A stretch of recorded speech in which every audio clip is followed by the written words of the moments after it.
একটা প্রবাদ আছে বাংলাদেশে, সেই প্রবাদটা কি জানেন? বাঙালি আসলে থামতে জানে না। যখন ক্ষমতা পেয়ে যায়, ক্ষমতা যখন প্রয়োগ করে থামতে জানে, কোথায় থামতে হবে এটা জানে না। কিন্তু যে সমস্ত ঘটনা ঘটছে এটা দেখে কিন্তু আমার ওই মুগ্ধতাটা আর থাকছে না।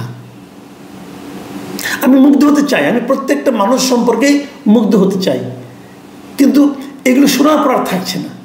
আরেকটা খবর পেলাম যে আইন মন্ত্রণালয়ের সচিব হিসেবে যিনি নিয়োগ পেয়েছেন মিস্টার লিয়াকত আলী মোল্লা, শোনা যায় উনিও নাকি প্রেস সচিবের খুবই ঘনিষ্ঠ। ঘনিষ্ঠ মানে কি, মাগুরার একই গ্রামের বাসিন্দা ওনারা।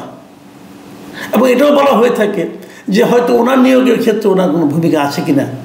হয়তো উনি বলবেন না, এখানেও কোনো নিয়োগের ভূমিকা নাই, এই সচিবও তার যোগ্যতা দিয়েই হয়েছে, এই সচিবও কোথা থেকে ডক্টরেট পিএইচডি করছেন জানি না, আমি হয়তো খুঁজলে পাওয়া যাবে, সবাই ভাই যোগ্য, কোনো অসুবিধা নাই।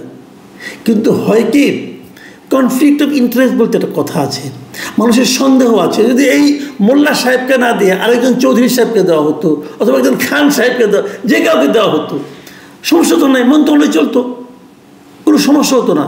কিন্তু এই প্রশ্নটা উঠতো না। যেখানে দেওয়া হয়েছে নারায়ণগঞ্জের প্রশাসক হিসাবে ওনার ভাই আবদুল্লাহ সাহেবকে, কিন্তু ওনাকে না দিয়ে অন্য কাউকে দেওয়া হতো, কোনো প্রবলেম হতো?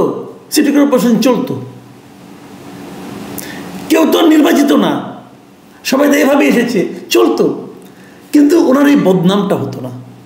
এই বদনামটা উনি নিচ্ছেন কেন? উনি বলবেন যে হ্যাঁ আমার ভাই হয়েছে তাই বলে কি তার সেই আমার কারণে তাই সেই সুযোগ থেকে বঞ্চিত হবে? হ্যাঁ হবে, হওয়া উচিত, হওয়া উচিত।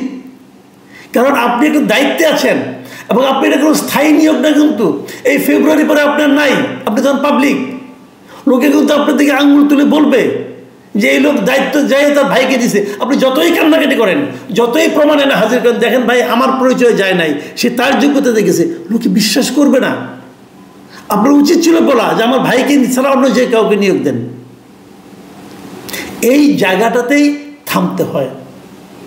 একটা প্রবাদ আছে বাংলাদেশে, সেই প্রবাদটা কি জানেন? বাঙালি আসলে থামতে জানে না। যখন ক্ষমতা পেয়ে যায়, ক্ষমতা যখন প্রয়োগ করে থামতে জানে, কোথায় থামতে হবে এটা জানে না।